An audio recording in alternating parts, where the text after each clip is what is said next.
Berjalan dalam tuntunan-Mu itu yang kami rindukan ya Bapa. Biarlah Tuhan yang memimpin hidup kami, membimbing hidup kami sebagai gembala yang baik. Seringkali kami tidak tahu jalan mana yang harus kami tempuh. Seringkali kami tidak tahu apa keputusan yang harus kami buat. Oleh sebab itu kami perlu Tuhan dalam hidup kami.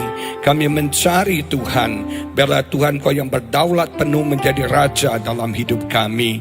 Engkau yang menetapkan langkah-langkah setiap umat-Mu yang percaya dan berharap kepadamu. Berkati setiap kami pada hari ini ya Bapa. Kami percaya ibadah kami tidak akan sia-sia. Ibadah kami akan mendatangkan profit, akan mendatangkan berkat, keberuntungan bagi setiap kami. Oh, isi bejana hati kami, pikiran kami dengan kebenaran firman-Mu. Langit dan bumi akan lenyap, tapi firman Tuhan tinggal kekal selama-lamanya. Berkati setiap kami ya Bapa. Urapi hamba-Mu, pakai hamba-Mu, berbicara melalui hamba-Mu Tuhan. Penuhkan hamba dengan hikmat, wibawa, otoritas dari tempat yang maha tinggi. Kami tundukkan pikiran kami taklukkan pikiran kami untuk hanya fokus kepada Tuhan.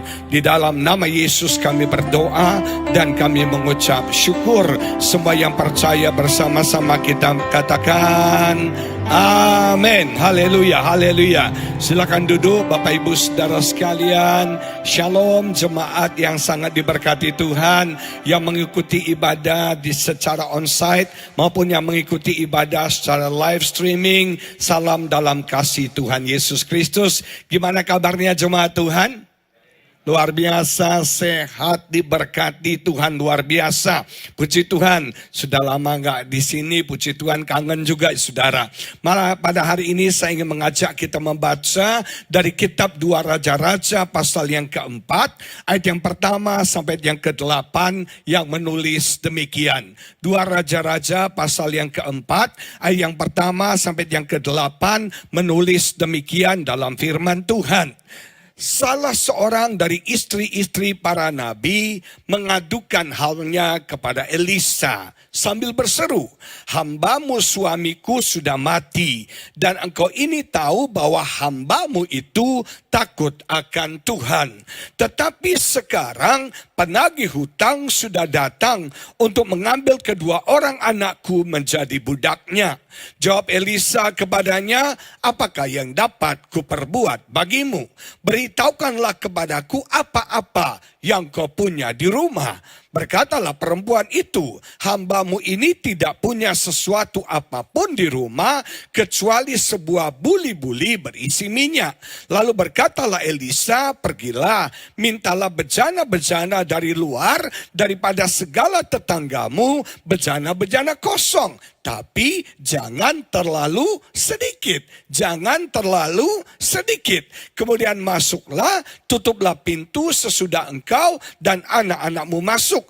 Lalu tuanglah minyak itu ke dalam segala bejana. Mana yang penuh angkatlah." Pergilah perempuan itu daripadanya, ditutupnyalah pintu sesudah ia dan anak-anaknya masuk. Dan anak-anaknya mendekatkan bejana-bejana kepadanya, sedang ia terus menuang. Ketika bejana-bejana itu sudah penuh, berkatalah perempuan itu kepada anaknya, "Dekatkanlah kepadaku sebuah bejana lagi." Tetapi jawabnya kepada ibunya, "Tidak ada lagi bejana." Lalu berhentilah minyak itu mengalir. Begitu bejananya selesai, minyaknya juga berhenti mengalir. Kemudian pergilah perempuan itu memberitahukannya kepada abdi Allah, dan orang ini berkata, "Pergilah, jualah minyak itu, bayarlah hutangmu, dan hiduplah dari lebihnya, engkau serta anak-anakmu." Kita masuk di ayat yang ke-8 yang menyatakan demikian. Pada suatu hari Elisa pergi ke Sunem. Di sana tinggal seorang perempuan kaya yang mengundang dia makan, dan seberapa kali ia dalam perjalanan perjalanan, sehinggalah ia ke sana untuk makan. Nah, Bapak Ibu Saudara sekalian, saya mau memulai khotbah saya dengan satu kalimat yang sangat klise sekali, yaitu setiap orang punya masalah. Everyone have a problem. Semua kita yang ada dalam ruangan ini, kita pasti punya masalah. Apakah Anda sekarang sedang dalam masalah, atau Anda baru saja keluar dari masalah, atau Anda dalam satu situasi akan masuk dalam satu masalah yang baru. Everyone got a problem. Semua orang punya masalah dalam hidupnya. Apakah dia orang kaya, apakah dia orang kurang kaya, apakah dia orang tua, apa dia anak muda. Semua orang punya masalah. Coba lihat kiri kananmu. Lu punya masalah gak sih? Nah, ini muka-muka orang yang punya masalah, saudara. Nah, saudara sekalian, semua orang punya masalah. Dalam ayat yang pertama kita baca tentang seorang wanita janda, suaminya seorang nabi, saudara, dia punya masalah. Dia punya masalah, masalahnya adalah dia punya utang dan sekarang debt collector datang menagih hutangnya dan dia tidak bisa bayar dan debt collector akan mengambil kedua anaknya menjadi budak. Saya paling takut berurusan dengan debt collector. Saya paling takut berurusan dengan penagih hutang, saudara. Pernah salah satu saudara kami buka kartu kredit. Dia apply kartu kredit. Saya nggak tahu bahwa dia taruh nama istri saya sebagai orang yang dia kenal. Dia kasih nomor telepon istri saya. Dan rupanya dia gagal bayar. Dia nggak bisa bayar kartu kredit, utang kartu kreditnya. Kita yang ditekan, kita yang diancam, kita yang dimaki-maki, saudara sekalian. Aduh, sama debt collector minta ampun deh. Nah, wanita ini punya masalah. Dia walaupun punya anak, tapi dia tidak punya uang. Dia punya hutang. Nah, wanita yang kedua dalam ayat yang ke-8, Alkitab jelas-jelas katakan, dia wanita yang kaya, dia wanita yang terhormat, saudara sekalian.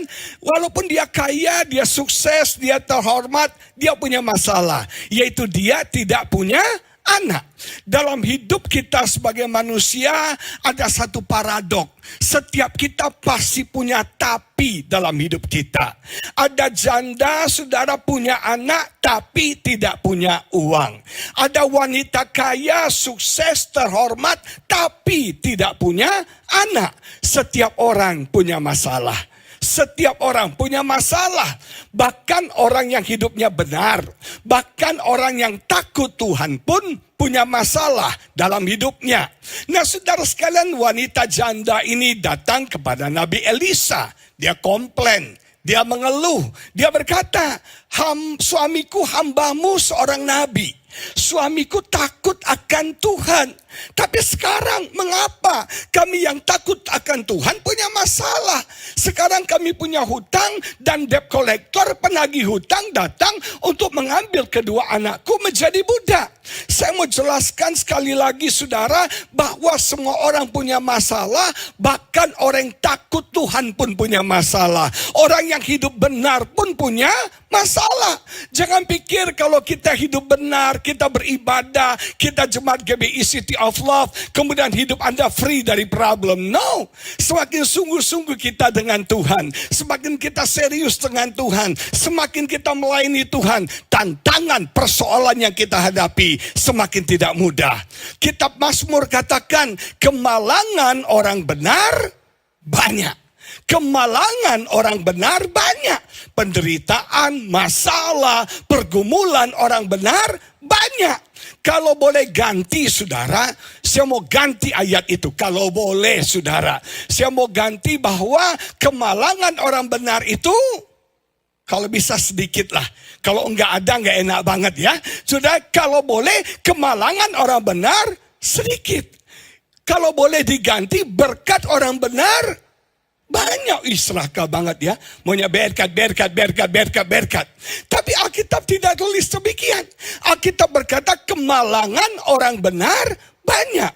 Banyak orang bertanya sama saya, Pak, Kenapa saya setelah serius sama Tuhan, setelah saya sungguh-sungguh sama Tuhan, masalah saya bertubi-tubi, masalah saya semakin intensitasnya semakin tinggi. Yang satu belum selesai, datang masalah kedua. Masalah kedua belum selesai, datang masalah ketiga. Datang masalah keempat, sudah jatuh ditimpa tangga, digigit anjing. Anjingnya anjing gila. Dia lari, jatuh di got, kakinya patah. Diangkut ambulannya tabrakan, saudara. Ini kan hokiam banget ya. Saudara, seringkali ketika kita melayani Tuhan, ketika kita sungguh-sungguh sama Tuhan, ketika kita takut Tuhan, masalah yang kita alami semakin berat. Dan itu Alkitabiah. Alkitab berkata, kemalangan orang benar itu banyak. Nah, saudara sekalian, ini yang terjadi pada wanita ini, saudara sekalian. Nah, sekarang masalah yang kita hadapi beda dengan masalah dulu. Sekarang kalau kita lihat ya, masalah juga mengalami upgrade. Bentuk masalah itu berbeda-beda. Saudara sekalian, saya ketemu teman saya ini anaknya cewek. Itu tamat kelas 12, tamat SMA, lanjut ke London. Anak cewek loh. Terus saya tanya, kamu mau ambil fakultas apa? Ilmu apa di London? Saudara tahu dia ambil ilmu kriminologi, saudara. Anak cewek mau jadi ahli kriminal. Saya berpikir ya otak zaman dulu. Saya bilang buat apa sekolah ke London? Hanya membahas kriminal, paling juga maling, paling juga copet. Ngapain pembunuhan, paling perkosaan. Ngapain sampai sekolah ke London? Terus dia berkata, Om, tingkat kejahatan sekarang semakin tinggi. Dan jenis kejahatan sekarang semakin canggih, saudara. Makanya kita kenal yang namanya istilah keraputi. Kita kenal istilah yang namanya money laundry. Yang zaman dulu kita nggak pernah tahu itu, saudara sekalian. Sekarang kita kenal yang namanya cybercrime. Yaitu kejahatan secara cyber. Sekarang kita mengenal namanya cyber war. Peperangan secara cyber. Sekarang maling nggak congkel rumah kita. Tapi congkel akun handphone kita, saudara sekalian. Itu maling sekarang. Desember kemarin saya KKR Natal di satu gereja di satu kota di Jawa Timur. Ini akhir Desember menjelang Natal. Lagi capek perjalanan dari Jakarta ke Surabaya, naik pesawat pagi-pagi udah bangun, terus lanjut naik bus, naik mobil ke daerah itu. Sampai di sana saya capek, saya tidur siang. Saya tidur siang, saudara sekalian. Saya bangun karena siap mau KKR. Tiba-tiba saya baca WA. Ada kiriman dari JNE Express buat saya. Saya nggak ngerti tentang kasus JNE Express sebelumnya. Dengan sangat polos saya pikir luar biasa. Ada lagi yang kirim paket buat saya. Jujur, selama Natal yang kirim paket buat saya banyak banget. Yang kirim parcel buat saya banyak banget. Ada yang kasih burner, ada yang kasih kue, ada yang kasih ini macam-macam. Orang kirim hadiah Natal buat kami. Karena Desember saya pikir, oh ini ada orang lagi yang kirim parcel Natal buat saya.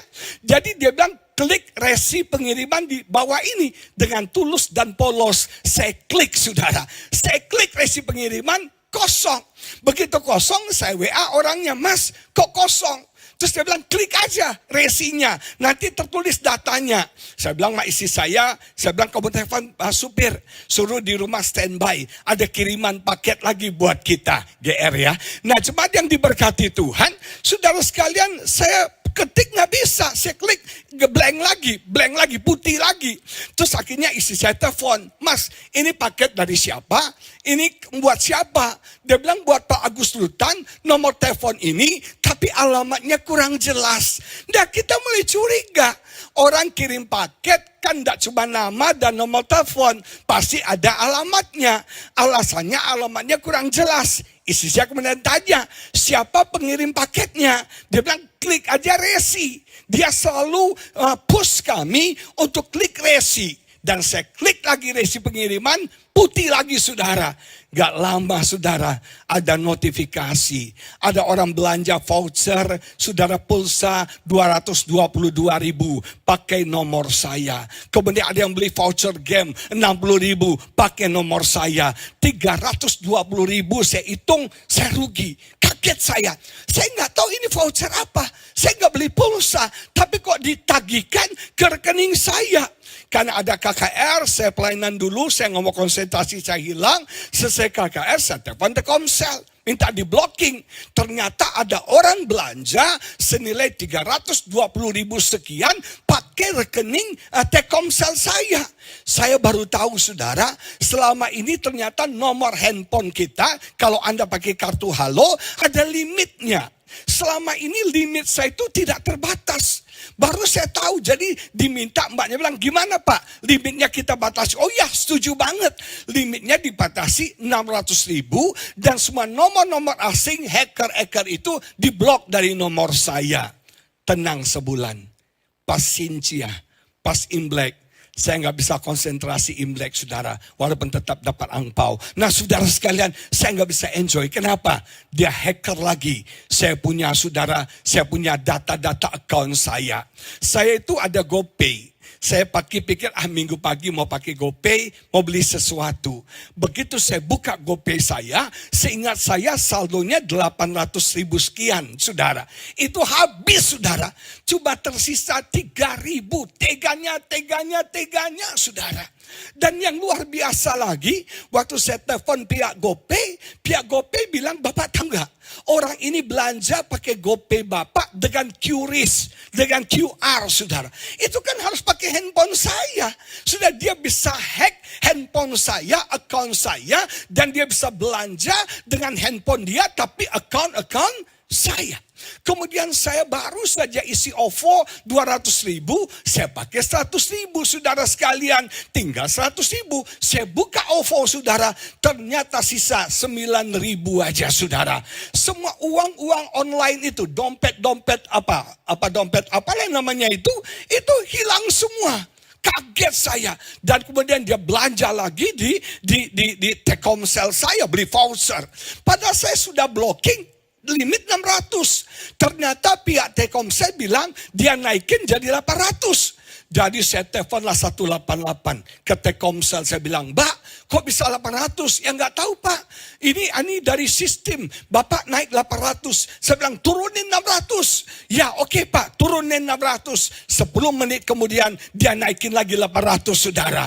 Saya telepon lagi, turunin 600. Dia naikin 800. Turunin 600. Perangnya cyber saudara. Perangnya online. Saya stres. Karena saya nggak pernah mengalami masalah seperti ini sebelumnya. Bahkan yang ngeri lagi saudara, waktu saya jual nih handphone, pikir ya saya goodbye lah sama handphone nih. Trauma banget. Setiap kali notifikasi masuk, jantung saya berdebar-debar saudara. Dia belanja apa lagi nih? Dia belanja apa lagi? Dia coba masuk ke Tokopedia. Dia coba masuk di Traveloka. Itu saudara waktu Imlek itu saudara, itu dari pagi sampai malam. Notifikasi tangtong. Saya sampai kaget. Saya sampai ngeri. Saya sampai trauma saudara. Begitu ada bunyi notifikasi, saya sekarang trauma, kaget. Aduh, takut saudara. Ini dia belanja apa lagi nih? Dia beli apa lagi nih? Ini masuk dari mana lagi? Saya blokir semua kartu kredit, saya blokir semua akun saya blokir. Dan waktu saya jual handphone saya, Anda tahu apa yang terjadi? Itu kan mesti di reset. Betul nggak? Pihak handphone Samsung itu reset saudara. Dia reset. Begitu mereka reset kan tertulis, harus yes kan? Ternyata begitu orang itu sebelum pencet yes, pihak sana pencet no. Jadi gak bisa ke reset. Coba lagi mau di reset. Kita yes, dia no duluan. Jadi perang yes no. Bayangin. Cybercrime, cyber war. Tingkat masalah kita sudah upgrade. Persoalan kita, persoalan yang tidak mudah lagi saudara sekalian. Maling sekarang bukan maling congker rumah, tapi maling online saudara sekalian. Kemudian teman saya bilang, Bapak tahu nggak? Itu malingnya notifikasi ada di Telegram saya, menyatakan mereka ada di Palembang. Saudara, tapi teman saya bilang itu nggak benar. Mereka belum tentu ada di Palembang. Mereka bisa ada di Malaysia. Mereka bisa ada di Cungkuo, saudara. Di Cina sana. Mereka kendalikan. Dan mereka punya kaki tangan di Indonesia. Dan pekerjaan mereka full time hacker, saudara. Full time cari uang dari situ. Saudara, ngeri banget ya. Crime, kejahatan, masalah, pergumulan kita upgrade. Maka dari itu tema khotbah saya hari ini upgrade. Untuk menghadapi masalah yang tingkatnya semakin tinggi. Yang kejahatannya semakin aneh, semakin kita nggak pernah duga. Kita harus upgrade hidup kita. Kita harus upgrade saudara. Nah, kata upgrade itu artinya adalah meningkatkan, memperbaharui. Saudara, fungsi hidup kita, sistem harus kita upgrade. Cara kita menghadapi masalah, cara kita melihat masalah, respon kita terhadap masalah harus di-upgrade. Satu hari istri saya beli handphone, ganti handphone. Dia dapat handphone baru, handphone idaman dia. Tapi ada masalah kalau nggak salah namanya flexing. Dia hidupin handphonenya, muncul logonya. Begitu logo muncul, langsung muncul. Betul nggak sih? Muncul fungsinya. Tapi begitu logonya muncul selama berapa detik blank. Selama berapa detik blank, kemudian baru muncul semuanya. Nah, istri saya merasa ini handphone baru. Gak pantas handphone baru seperti ini. Akhirnya kita ke service center juga gak bisa memecahkan masalahnya. Akhirnya handphonenya diganti, saudara. Tunggu lagi 3 minggu dikirim dari Singapura, handphonenya diterima. Begitu diterima handphone baru, flexing lagi. Dibuka logonya muncul, tapi itunya aplikasinya gak muncul. Selama berapa detik itu blank. Istri saya nggak happy lagi. Kok begini sih semua handphone ini? Akhirnya kita sibuk telepon ke service center. Service centernya ada di Singapura, ada di Bangkok, ada di mana-mana saudara. Kita telepon, saya ngomong dengan satu bule. Dia bilang gini, sabar. Kita sudah tahu masalah ini. Kita sedang mengupgrade sistem handphone ini untuk bisa menyembuhkan, memulihkan masalah itu. Tunggu aja katanya. Dan benar saudara, gak lama kemudian sistemnya di-upgrade dan masalah flexing itu selesai. Hari-hari ini masalah kita upgrade. Masalah kita tingkatannya lebih canggih. Masalah kita, pergumulan kita bukan masalah kayak zaman kita kecil dulu. Masalah itu sudah bertubi-tubi, tingkatannya sudah berbeda. Maka dari itu kita harus upgrade. Kita harus meningkatkan, kita harus memperbaharui, kita harus menambah saudara. Ada 3 hal yang harus kita upgrade dalam hidup kita untuk menghadapi tantangan pergumulan yang ada. Yang pertama, kita harus upgrade perspektif kita. Apa saudara? Kita harus upgrade perspektif kita. Kita harus upgrade sudut pandang kita. Kita harus upgrade kacamata kita dalam kita melihat masalah. Kalau Anda pakai kacamata hitam, maka Anda masuk ruangan ini, Anda lihat gelap. Kalau Anda pakai kacamata hijau, Anda masuk ruangan ini, Anda lihat semuanya serba hijau. Anda lihat Pak Syam hijau, Anda lihat Pak Budi hijau, Anda lihat Pak Agus hijau, semua orang hijau. Tapi kalau Anda pakai mata bening seperti saya, akan melihat dengan jelas apa yang realitas. Nah, saudara sekalian, perspektif ini penting. Karena perspektif ini akan menentukan sikap kita. Perspektif akan menentukan respon setiap kita. Nah, saudara sekalian, wanita dalam cerita ini, yang janda ini, dia dalam keadaan yang stres. Dia dalam keadaan yang depresi. Dia dalam keadaan yang putus asa. Dalam keadaan yang tidak punya kekuatan. Dalam keadaan yang putus asa, hopeless. Dia kehilangan iman. Kenapa? Karena dia tidak melihat jalan keluar dari masalahnya. Saudara sekalian, perspektif kita sekali lagi menentukan respon kita. Wanita ini melihat masalahnya sebagai masalah yang berat. Dia seorang janda, baper banget ya. Seorang janda, suaminya meninggal, dia punya 2 anak, tapi sekarang dia punya hutang. Dan anaknya akan diambil sebagai budak. Dia dalam keadaan yang depresi, stres berat. Dari mana kita tahu? Semua perkataannya negatif. Semua perkataannya komplain. Orang kalau komplain terus saudara, itu tandanya stres. Amin. Kalau Anda kerjanya mengeluh terus, itu tandanya Anda sedang depresi. Wanita ini semua perkataannya negatif. Dia gak bisa lihat jalan keluar, dia gak bisa melihat solusi, dia kehilangan iman, dia kehilangan keyakinannya, walaupun dia takut akan Tuhan. Nah, saudara sekalian, ini penting sekali. Wanita ini dalam keadaan stres dan depresi, kenapa? Karena perspektifnya pada masalahnya. Saudara, satu kebenarannya semua sampaikan. Jangan izinkan perspektif kita ditentukan oleh keadaan yang kita alami. Sekali lagi, jangan izinkan perspektif kita, sudut pandang kita ditentukan oleh keadaan yang kita alami.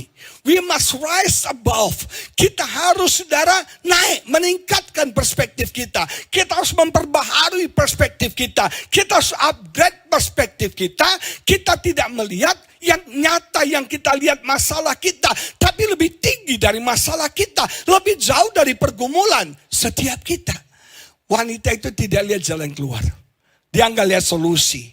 Dia nggak lihat, saudara, harapan. Dia putus asa, dia stres, dia depresi. Tapi Elisa bertanya, apa yang bisa kuperbuat untukmu? Elisa menyadarkan wanita ini, apapun masalahmu, apapun pergumulanmu, apapun, saudara sekalian, tantangan dalam hidupmu, selalu ada jalan keluar. Yang bilang gak bisa, selalu ada bisa. Yang selalu bilang gak ada, bisa ada. Makanya Elisa ini coaching. Dia seorang coach yang bagus. Kalau Anda belajar coaching, saya belajar coaching, saudara.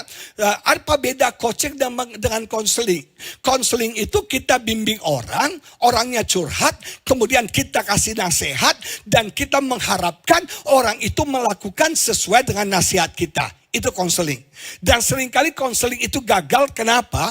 Kita memberikan nasihat, tapi orang itu tidak melakukan nasihat kita. Ya apa betul, saudara?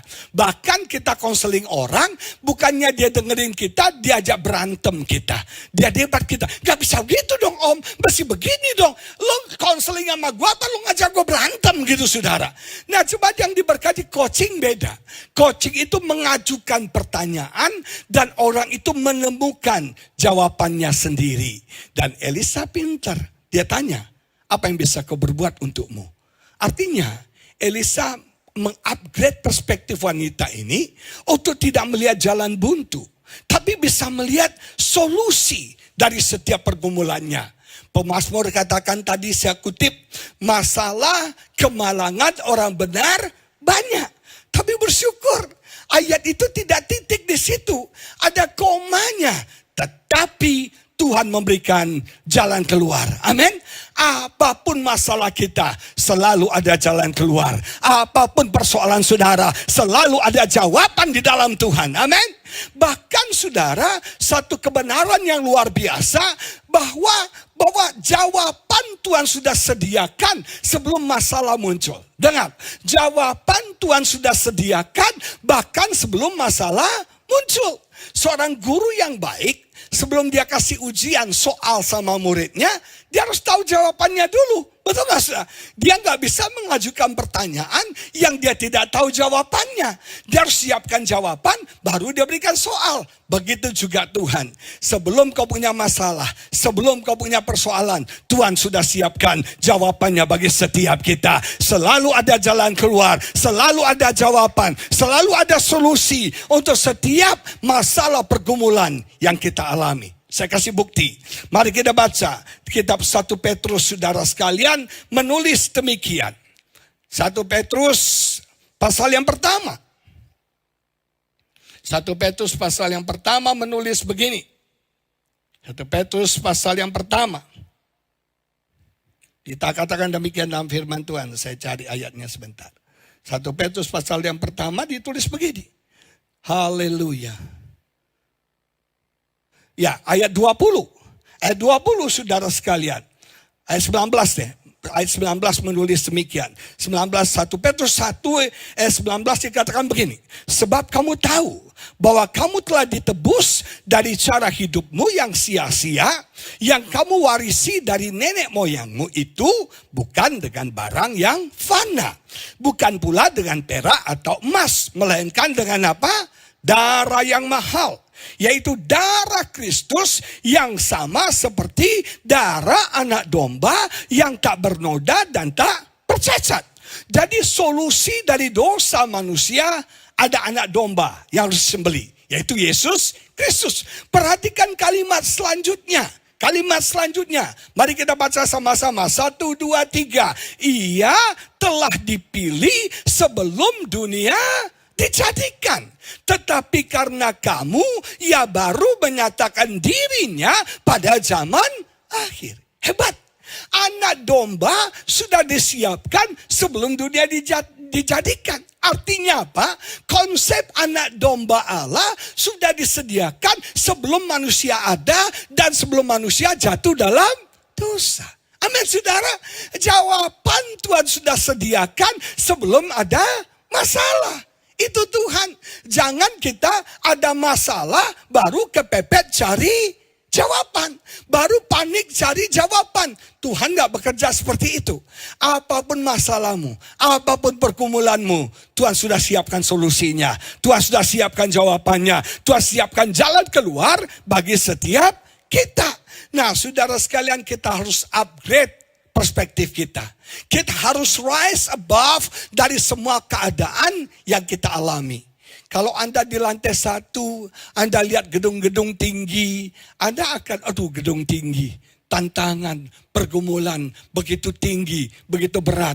Kemarin saya mampir ke kantornya Pak Wiryadi. Saya naik ke lantai 32 kalau tidak salah. Dari lantai 32, saya melihat ternyata yang tadinya tinggi, tidak tinggi-tinggi banget, saudara. Artinya apa? Kita jangan melihat masalah kita dari sudut pandang kita. Tapi kita harus rise above. Kita melihat masalah kita dari perspektif Tuhan. Sudah selesai, sudah ada jawaban, sudah ada jalan keluar. Dan kita terima dengan iman. Amin, Bapak Ibu Saudara sekalian. Kita harus punya mental Raja Wali. Bukan ayam. Ayam itu ada badai, ada hujan, ada angin, dia sembunyi. Tapi Raja Wali enggak.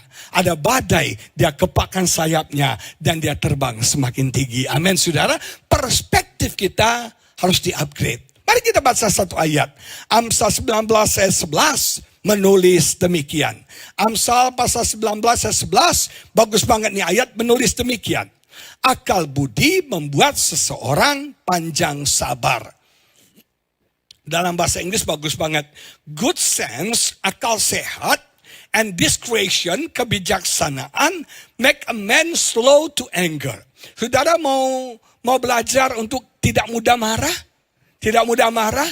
Salah satu masalah kita gampang marah. Betul gak saudara? Orang gampang marah. Karena marah dia tembak anak buahnya. Seumur hidup saudara. Nah saudara sekalian, kemarahan. Dan bagaimana kita bisa slow to anger? Kita bisa menahan, mengontrol emosi kita. Saya ini dulu pemarah saudara. Saya tukang komplain, tukang marah. Di airport marah, ketidaknyamanan saya marah. Saya masih ingat satu hari, saya di Starbucks. Kalau nggak salah daerah Setiabudi ini, saya di Starbucks. Starbucks kan biasanya rapi, keren, American management kan. Tapi hari itu Starbucksnya chaos banget. Chaos banget. Jadi saya udah nggak happy, saya udah nggak nyaman. Terus antriannya panjang, baristanya pegawainya cuma berapa orang. Jadi saya udah komplain nih, sudah marah, sudah emosi. Saya ngantri, udah ngomong, saya komplain saudara. Begitu sampai di depan counter saudara, saya udah mau marah, saya udah mau melampiaskan emosi saya. Begitu saudara. Terus anak yang jaganya bilang, Shalom Pak Pendeta Agus Lutan katanya. Nah, begitu dia bilang Shalom, marah saya dari 100 jadi 0. So, turun saudara. Rupanya dia kenal saya. Terus saya bilang, kamu kok kenal saya? Saya sering dengar khotbah Bapak. Saya ngefans sama Bapak. Nah loh, untung gua gak semprot dia. Untung gua gak marahin dia. Aduh, kalau saya marahin dia, udah jadi batu sandungan. Bakas viral, itu pendeta marah-marah di Starbucks. Ngomong-ngomong, komplain. Aduh, aku malu saudara.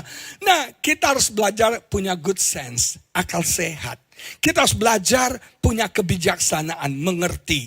Mengapa suami suka marah sama istri? Karena kau belum pernah jadi wanita, saudara. Kalau kau jadi wanita, kau bisa tahu susahnya jadi wanita. Ini wanita dipuji, ditolong, haleluya, puji Tuhan, kek. Saudara, kita laki-laki jangan egois loh. Jadi wanita tuh gak gampang. Dia harus bisa jadi istri yang baik, orang tua yang baik, koki yang baik, betul nggak? Guru les yang baik, supir yang baik, saudara, betul nggak? Dia harus bisa segala-galanya. Saudara, satu hari istri saya di dapur, waktu COVID kemarin kan kita nggak bisa makan keluar. Dia masak di rumah. Satu hari dia nangis, saudara.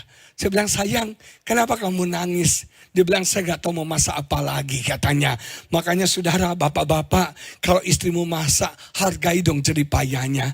Dia untuk masak itu butuh pengorbanan. Istri saya biasanya nelfon mamanya, tapi mamanya sudah meninggal. Sekarang nelfon Google, saudara sekalian. Minta resep dari tante Google, saudara sekalian. Nah, saudara, kenapa kita marah-marah? Karena kita egois.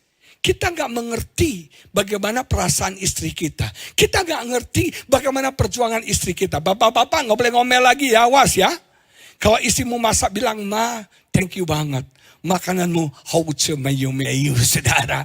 Istri saya itu paling marah kalau dia masak saya nggak komen. Jadi sekarang kalau dia masak soto, walaupun sotonya yang rasanya Tuhan, yang tahu rasanya cuma Tuhan dan saya selalu bilang, yang soto kamu hauce mayu-mayu. Sebulan dia masakin soto terus, saudara sekalian. Nah, good sense itu penting. Akal sehat, kita harus bijaksana. Make a man slow to anger. Buat orang tuh gak gampang marah.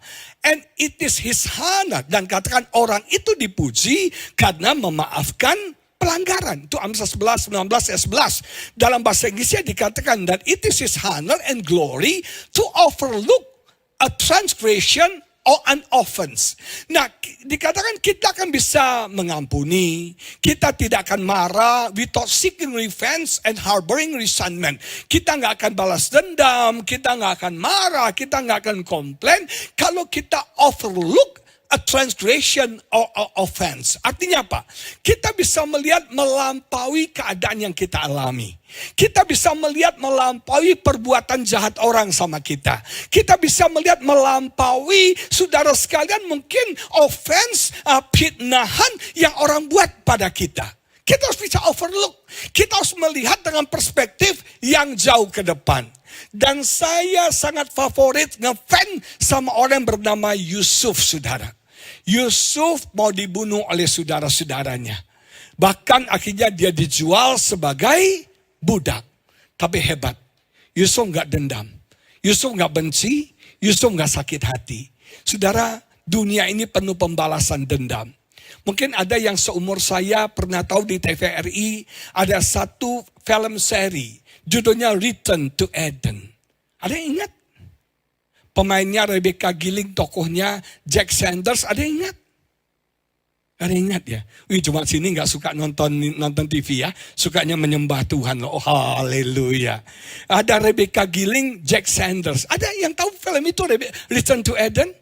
Kalau ada yang angkat tangan ketahuan umurnya, saudara. Nah, saudara yang diberkati Tuhan, isinya balas dendam.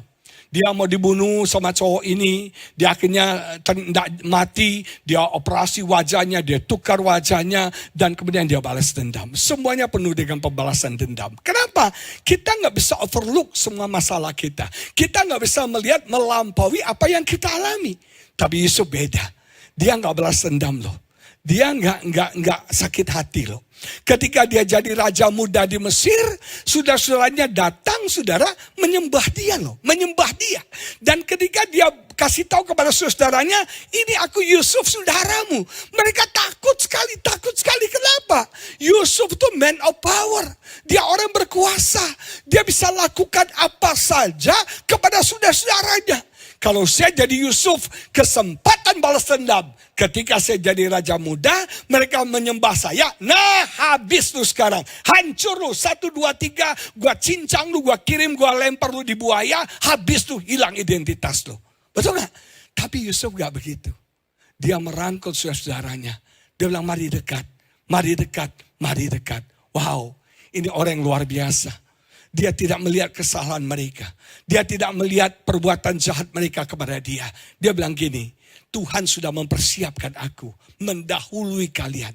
Ada tujuan Tuhan, ada maksud Tuhan di balik semua ini. Kalau kau bisa melihat Tuhan, dalam setiap pergumulanmu. Kalau kau bisa melihat Tuhan dalam setiap masalahmu, kau akan bersuka cita, kau tidak akan marah, kau tidak akan sakit hati, kau tidak akan kecewa, kau tidak akan khawatir. Kau bisa melihat di balik semua ini ada berkat Tuhan, ada mukjizat Tuhan, ada kuasa Tuhan yang luar biasa yang terjadi bagi setiap kita. Nama Tuhan dipermuliakan, amin. Dulu kalau orang sakiti saya marah besar. Kalau orang fitnah saya, orang bully saya sakit hati. Tapi sekarang enggak. Kalau orang fitnah saya, orang jahatin saya tahu itu Tuhan pakai orang itu untuk memberkati saya. Karena saya akan naik level dalam hidup saya. Kalau orang jahatin saya dulu marah. Tapi sekarang saya bersyukur. Karena saya tahu Tuhan pakai orang itu. Tuhan bisa pakai si jahat loh. Tuhan bisa pakai si iblis tuh saudara. Untuk membuat kita jadi lebih baik. Untuk mempromosikan hidup kita ke level yang lebih tinggi.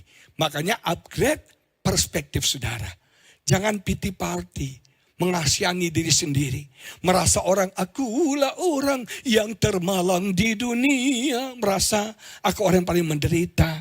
Masalahku paling besar. Keluargaku gak bisa dipulihkan. Pity party, come on baby. Kasihanilah aku. Baper saudara. No. Kita harus upgrade perspektif kita. Ternyata di balik masalah kita ada kemuliaan. Di balik masalah kita ada berkat. Di balik masalah kita ada mukjizat Tuhan yang luar biasa. Yang Tuhan sediakan buat setiap kita. Amin. Upgrade perspektif saudara. Selalu ada jalan keluar. Yang kedua, yang penting adalah, makanya sebelum saya masuk yang kedua, kita jangan khawatir. Ayo kita menyembah Tuhan. Kita jangan marah. Kita bersuka cita. Kita jangan takut, kita percaya. Oke. Yang kedua, upgrade resources saudara. Upgrade apa yang ada padamu. Seringkali jalan keluar dari masalah kita bukan dari jauh. Tapi dari dalam diri kita sendiri. Makanya Elisa bertanya kemudian sama wanita ini. Apa yang kau punya di rumah? Apa yang kau punya?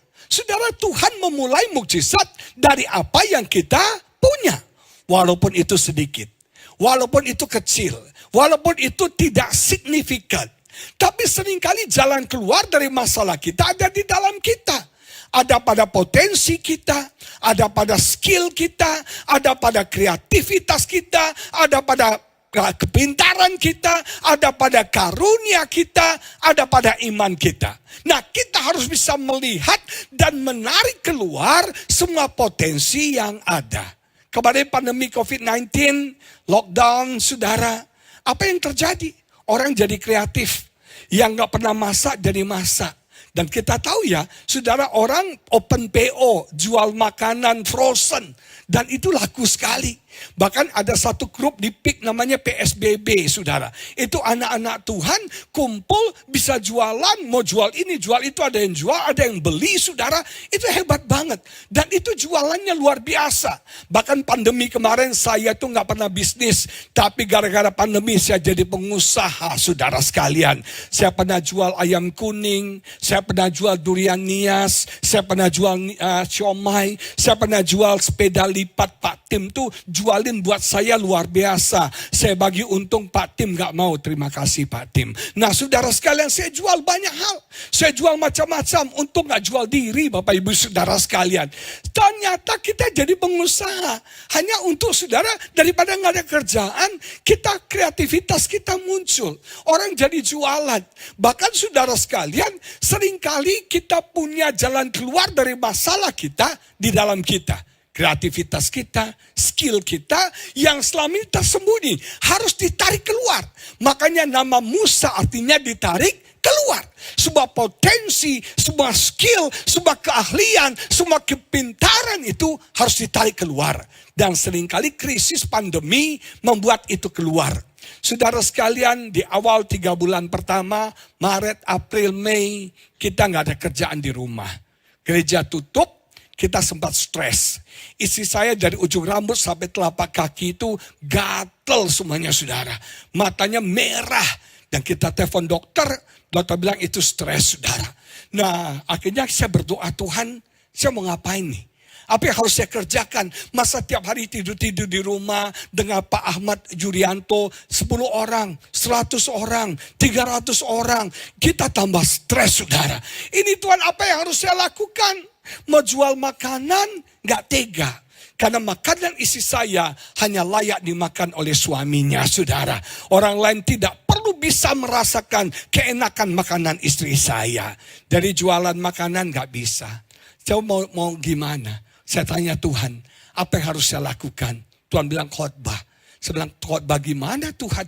Ini sekarang lagi pandemi, gereja tutup semua. Mau khotbah gimana? Tuhan bilang khotbah YouTube, jelas. Khotbah YouTube. Tuhan, saya bilang Tuhan, kami gak ngerti YouTube. Kami bukan orang medsos. Kami bukan orang media sosial. Saya Facebook gak punya. Saya Instagram pun dibuatin orang. Saya gak punya media sosial. Ini gimana mau YouTube?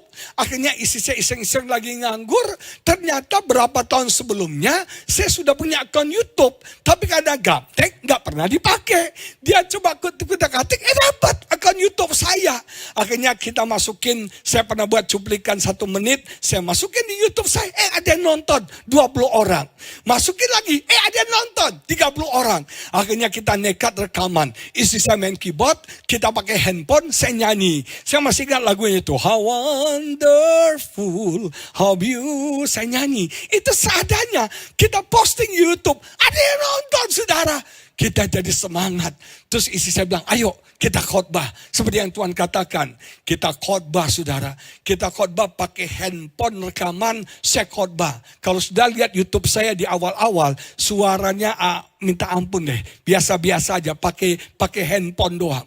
Terus teman saya ajarin, Pak, katanya pakai itu Pak. Pakai kamera, pakai lampu dari handphone lagi. Jadi handphone syuting, handphone lagi kasih lampu. Jadi lebih terang. Terus teman saya bilang, beli Pak, mic clip. Harganya 200.000. Saya beli mic clip.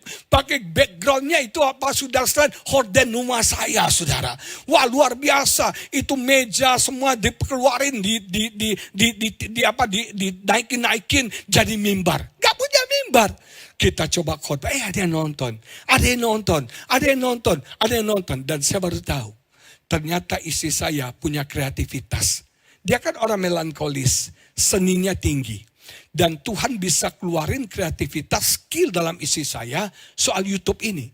Dia yang buat thumbnailnya. Thumbnail itu yang di depannya. Kalau saya lihat YouTube saya, Sunday Revival hari ini keren banget. Thumbnailnya istri saya ada bunga-bunga. Terus ada foto saya yang kayak Lee Min Ho ini, saudara. Keren banget, saudara. Dan itu istri saya buat. Ada bumper. Dia ngatur semuanya. Dan saya mau cerita, kreativitas itu hebat. Orang kalau nggak ada rotan, akar pun jadi. Orang kreatif bukan karena pinter, tapi orang kreatif karena kefefet, saudara sekalian. Tuh akhirnya kita rekaman, ada orang berkati kami kamera, pakai kamera. Tahu dulu gimana? Saya punya 3 program, yaitu ada worship setiap hari Selasa, ada Bible study setiap hari Kamis, ada Minggu Sunday Revival. Sudah worship kita buat, saudara. Kita buat worship, istri saya main keyboard, saya nyanyi. Sudah kita duduk, saya duduk, siapin semuanya, ada pakai mic, terus istri saya ada kamera depan saya, dia set kamera. Ayo, kamu duduk yang manis ya, jangan bergerak-gerak ya, jangan berubah posisi ya. Dia make up saya sedikit, saudara, biar keren di kamera, dia bisa semuanya. Terus dia bilang, ayo di tag ya, 1, 2, 3, tag. Dia lari ke keyboard, saudara. Dia main keyboard, saya nyanyi. Masalahnya, saya sudah hampir lacap, saudara sekalian. Banyak lagu sudah lupa syairnya. Tahu depannya, belakangnya nggak tahu. Atau tahu belakangnya, depannya nggak tahu. Nyanyilah lagu, ujilah aku Tuhan. Cobalah aku Tuhan. Apa ya? Kaget dia. Dia dengan kesal, dia pencet keyboard. Kok lupa sih katanya? Iya lupa. Kamu apalin dong. Dia lari lagi kamera, matiin, dia delete lagi. Ya benar ya, apalin ya. Ayo buka handphone, lihat liriknya. Cetek, 1, 2, 3 dia main lagi. Oh, lagu pertama Selamat. Ada 3 lagu. Lagu kedua, lupa lagi saudara. Bayangin bolak-balik. Satu edisi worship yang 20 menit. Itu bisa berjam-jam saudara sekalian. Pada satu hari saya rekam khotbah. Ini memang, sudah lihat YouTube orang kayaknya bagus ya. Anda nggak tahu pengorbanan di baliknya saudara. Itu kita rekaman udah bagus nih. Udah bagus. Saudara sekalian, haleluya, Tuhan baik. Yes, saya khotbah. Saudara, kita rekam, terus selesaikan saya puas. Saya ambil memory card, saya pasang di laptop. Saudara, ada gambar. Gak ada suaranya saudara sekalian. Rupanya ISISnya colokin mic-nya, dicolokin. Tapi gak dimasukin saudara. Jadi gak kerekam. Itu mau nangis saudara. Gak tahu mau nyalain siapa. Cuma bisa nyalain rumput yang bergoyang saudara. Boleh cerita ya sayangnya. Kami rekaman lagu Waymaker, Miracle Worker, Promise Keeper, Like in the Darkness. My God, there is who you are. Nah, belakangnya kan panjang tuh ya Desi ya. There is who you are, there is who you are, there is who you are. Panjang banget tuh sudah. Ulang-ulang, there is who you are. Jadi saya bilang sama istri saya, sayang kepanjangan. Kalau sampai 7-8 kali, 3 kali aja kita potong. Terserah kita kan. There is who you are, there is who you are, there is who you are. Habis kan? Istri saya bilang gak bisa. Harus ikutin 7-8 kali. Itu pakemnya, itu aslinya. Saya bilang gak, 3 kali berantem gara-gara there is who you are. Akhirnya istri saya marah. Udah gak usah rekaman katanya. Ya dia produsernya. Gak usah rekaman ya udah. Ngambekan seminggu. Baru seminggu kemudian berhasil. Waymaker, Miracle Worker. Dan hasilnya suami yang mengalah saudara sekalian. Amin. Tapi satu hal saya bersyukur. Seringkali jalan keluar dari masalah kita. Itu gak jauh-jauh. Tapi di dalam kita. Skill kita. Potensi kita. Iman kita, betul nggak? Waktu Yesus naik perahu bersama murid-muridnya, dia tidur. Dia tidur, datang badai yang sangat dahsyat, murid panik. Petrus bangunin Yesus. Yesus, kamu nggak peduli kita mati. Kita selalu menuduh Tuhan nggak peduli. Kita selalu menuduh Tuhan nggak mau tahu. Kita selalu menuduh Tuhan nggak care sama kita. Padahal Tuhan sayang dan peduli sama setiap kita. Ketika Yesus bangun, dia hardik badai itu, badai tenang. Itu Yesus bilang ini, Petrus, you a little faith. Kamu tuh imannya kecil. Kenapa Yesus katakan Petrus imannya kecil? Sebetulnya badai itu adalah kesempatan bagi Petrus mengeksersis imannya. Itu kesempatan bagi Petrus melatih imannya. Dia tengking badai itu dan badai itu teduh. Tapi sayang, dia gak pakai imannya. Dia malah datang sama Yesus. Saudara, pakai imanmu. Tuhan berikan iman bagi setiap kita. Dan seringkali mukjizat terjadi karena imanmu. Jalan keluar terjadi karena imanmu. Amin saudara. Upgrade saudara perspektif saudara. Upgrade resources yang ada padamu. Makanya Elisa tanya sama wanita itu. Apa yang ada pada engkau? Dia bilang cuma sedikit minyak. Si insignifikan. Sedikit, gak cukup, gak mungkin. Perhatikan ya, mukjizat selalu dimulai dari yang sedikit.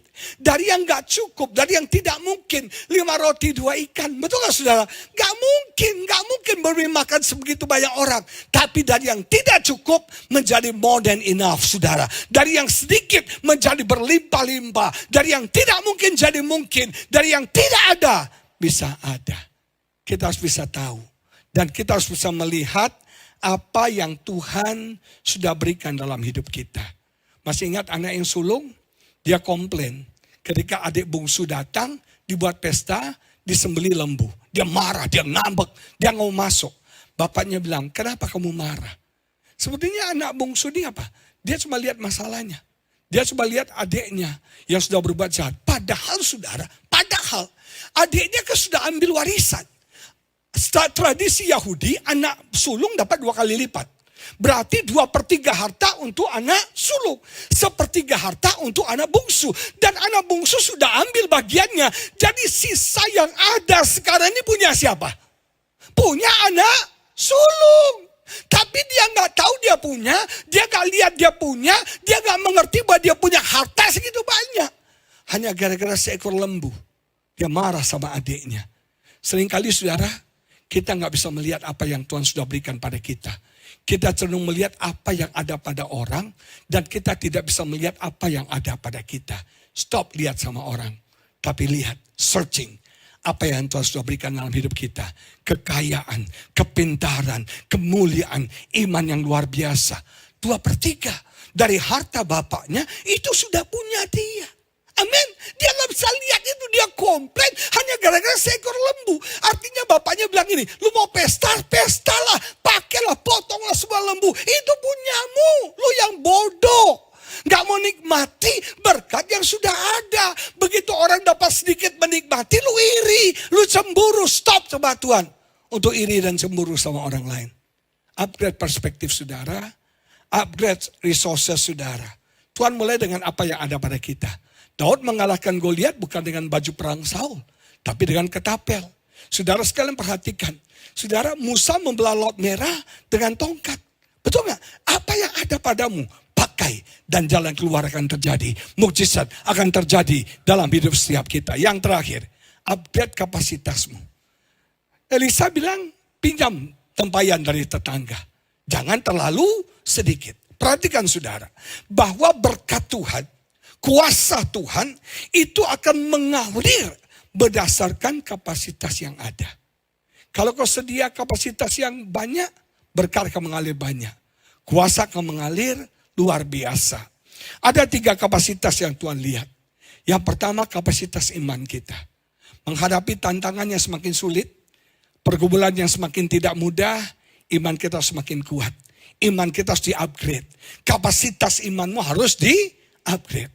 Yang kedua, yang Tuhan lihat adalah kapasitas hati kita. Saudara, kita harus memperbesar kapasitas hati kita. Seperti Daud. Yusuf. Yusuf punya big heart. Daud juga punya big heart. Kenapa orang ini jadi raja? Kenapa orang ini dipromosikan Tuhan? Hatinya tuh besar. Hatinya dahsyat. Daud bisa membunuh Saul berapa kali loh. Balas dendam. Tapi dia gak mau balas dendam. Hatinya mengampuni. Hatinya luas. Yusuf, hatinya big heart. Dia secure dengan saudaranya. Dia mengampuni mereka. Hatinya besar. Kapasitas hati Anda akan menentukan berkat Tuhan. Kuasa Tuhan mengalir dalam hidup saudara. Yang ketiga, kapasitas karakter kita. Ini value kita. Ini nilai kita. Kapasitas karakter kita harus diperluas. Di-upgrade saudara sekalian. Kenapa? Menghadapi tantangan jangan merusak karakter kita. Masalah pergumulan jangan merusak siapa diri kita yang sesungguhnya. Malah masalah tantangan akan memproses kita semakin indah, semakin mulia, semakin serupa seperti Yesus. Amin. Karakter itu bernilai. Kalau Anda punya $1.000 Singapura, Anda unyel-unyel, Anda injak-injak, dia tetap $1.000. Walaupun orang aniaya Anda. Orang bully Anda, orang hina Anda, karakter Anda tetap karakter yang mulia. Tetap lemah lembut, tetap murah hati, tetap saudara rendah hati, tetap mengasihi, tetap mengampuni, tidak berubah. Amin. Saya salut sama Rick Warren. Rick Warren itu pendeta kaya di dunia. Dia bukan kaya dari pelayanannya, tapi dia kaya dari bukunya. Semua buku yang dia tulis bestseller. Purpose driven life, purpose driven church. Itu laku berjuta-juta kopi di seluruh dunia. Coba sudah bayangkan. Satu buku dia dapat copyright-nya berapa? $2 aja, $3. Sudah sekian juta kopi. Berapa juta US dollar yang diterima Rick Warren sebagai fee dia dari copyright bukunya. Tapi yang hebatnya, dia ambil cuma 10%, 90% dia bagi untuk pelayanan misi di Afrika. Semua gaji yang dia pernah terima, seumur pelayanannya dikembalikan saudara. Dan yang hebat, hidupnya tetap sederhana. Dia tetap pakai mobil yang sama, tinggal di rumah yang sama. Banyak sekarang orang OKB, norak. Baru buka gereja, punya uang dikit, langsung isinya merengek, "Papi, aku minta tas Hermes dong, aku minta tas norak." Betul nggak? Baru juga ada duit langsung ganti BMW. Nggak salah ganti BMW. Nggak salah saudara. Tapi belajar dari Rick Warren. Karakternya tidak ditentukan oleh masalah yang dialami. Tekanan-tekanan yang dialami. Anaknya meninggal. Anaknya stres, depresi, bunuh diri sudah. Anak pendeta bunuh diri. Apakah itu mengubah karakter Rick Warren? Enggak. Dia tetap sederhana. Dia tetap simpel. Dia tetap sebagai orang yang seperti dulu. Saya berdoa. Biar setiap kita, tekanan apapun, pujian apapun, tidak mengubah hidup kita. Banyak orang semakin dipuji semakin sombong. Semakin dijilat-jilat semakin sombong. Tapi begitu dihantam, hancur. Satu dosen saya bilang gini, kita dipuji, kita nggak jadi malaikat kok. Kita dihina, kita nggak jadi binatang kok. Kita adalah tetap Agus Tutan, mau dipuji enggak, kita tetap Agus Tutan. Saya berdoa, kapasitas hati kita, kapasitas iman kita, kapasitas karakter kita di-upgrade menghadapi tantangan ini. Amin. Selalu ada jalan keluar untuk setiap pergumulan saudara. Amin. Lihat kiri kamu bilang, selalu ada jawaban. Selalu ada jalan keluar. Selalu ada solusi bagi setiap pergumulan kita. Mari kita bagi berdiri saudara sekalian. Haleluya. Desi bisa lagi. Bisa.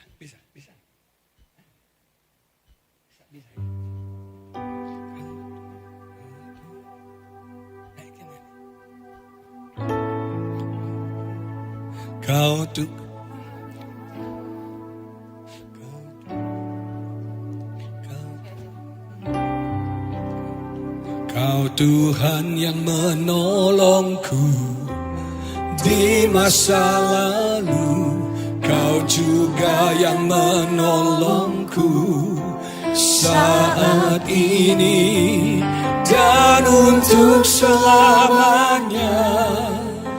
Kau Tuhan yang sama, selalu setia untuk menolongku. Kau Tuhan yang menolongku di masa lalu, Kau juga yang menolongku saat ini dan untuk selamanya. Kau Tuhan yang sama, selalu setia untuk menolong. Mari kita belajar lagu ini sama-sama, katakan. Kau Tuhan yang menolongku di masa lalu, Kau juga yang menolongku saat ini dan untuk selamanya. Kau Tuhan yang sama, selalu setia untuk menolong. Sekali lagi katakan, Kau Tuhan, Kau Tuhan yang menolongku di masa lalu, Kau juga yang menolongku saat ini dan untuk selamanya. Kau Tuhan yang sama, selalu setia untuk menolong. Kau Tuhan, Kau Tuhan yang menolongku di masa lalu, Kau juga yang menolongku saat ini dan untuk selamanya. Kau Tuhan yang sama, selalu setia untuk.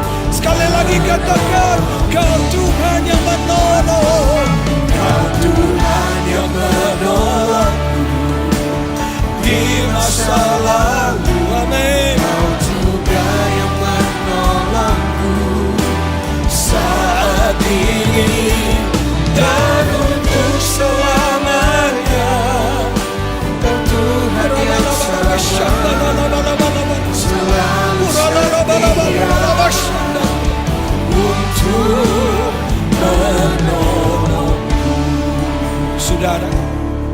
Saya nggak tahu apa masalah pergumulan yang sedang saudara hadapi.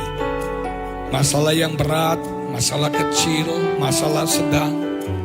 Mungkin masalah yang tidak pernah kau alami sebelumnya terjadi dalam hidupmu. Untuk setiap masalah ada jalan keluar, ada solusi, ada jawaban. Upgrade perspektif saudara. Kita harus overlook setiap masalah kita, melihat melampaui setiap masalah kita, melihat Tuhan bekerja di balik masalah kita, melihat berkat Tuhan, melihat rencana Tuhan, melihat tujuan Tuhan di balik semua masalah yang kita alami. Kita tidak akan marah, kita tidak akan dendam, kita tidak akan khawatir dan takut. Kalau kita bisa overlooking, kalau kita bisa melihat melampaui masalah pergumulan kita, kalau kita bisa melihat Tuhan sedang bekerja, Tuhan sedang mempersiapkan berkat yang besar bagi setiap kita. Change your perspective, upgrade perspektif saudara. Jangan khawatir lagi, jangan takut, jangan marah, jangan dendam, jangan sakit hati lagi. Tapi bersyukur, sembah Tuhan, percaya kepada Tuhan, rancangan Tuhan yang terbaik buat setiap kita. Upgrade resources saudara. Ada iman, ada kreativitas, ada kepintaran, ada skill yang Tuhan berikan kepada setiap kita. Jangan kita jadi orang yang kehilangan iman, yang putus asa, yang selalu melihat jalan buntu. Padahal ada solusi, dan solusi itu tidak jauh dari kita, ada di dalam kita. Daud mengalahkan Goliat dengan ketapelnya. Musa membelah Laut Merah dengan tongkatnya. Apa yang ada pada saudara? Pakai itu, maksimalkan itu, dan kau akan melihat jalan keluar kemenangan Tuhan berikan bagi setiap kita. Upgrade kapasitas hatimu, upgrade kapasitas imanmu, upgrade kapasitas karaktermu. Haleluya, haleluya. Saya berdoa bersaudara, apapun beban masalah pergumulanmu, Tuhan siap menolong setiap kita. Bagi saudara yang perlu didoakan, taruh kedua tanganmu di dadamu pada pagi ini. Apapun masalahmu, apapun pergumulanmu, taruh kedua tanganmu di dadamu, katakan, Kau Tuhan yang menolongku di masa lalu, Kau juga yang menolongku saat ini dan untuk selamanya. Kau Tuhan yang sama, selalu setia untuk menolongmu. Bapa, kami tahu untuk setiap soal Engkau sudah siapkan jawabannya. Untuk setiap masalah pergumulan kami, Engkau sudah siapkan jawabannya. Sudah ada jalan keluar, sudah ada kemenangan, sudah ada solusi untuk setiap masalah, tantangan, pergumulan yang kami alami.